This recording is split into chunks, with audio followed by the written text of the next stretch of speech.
The additional red and blue lights heralded the arrival of a second patrol unit. For a fleeting moment, Serena allowed herself to believe that reinforcements might restore some semblance of order, that a witness might ensure accountability.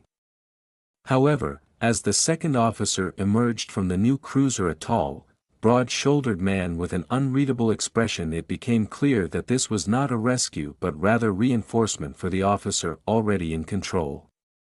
The second officer, whose name would later be known as Officer Mason Reed, positioned himself beside Officer Pierce with an air of detached authority. His eyes darted briefly between Serena and Pierce before focusing on her with an unsettling calm.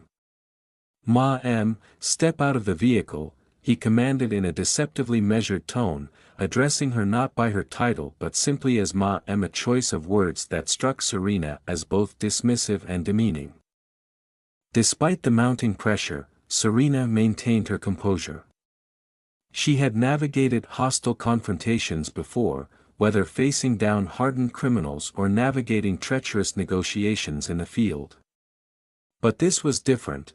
It was a struggle not against an external threat, but against an internal abuse of power, a situation where the very people entrusted to uphold the law were bending it to serve their own egos. Every muscle in her body was tense as she considered her options. Compliance might diffuse the situation temporarily, but it would also mark her as submissive, leaving her vulnerable to further degradation.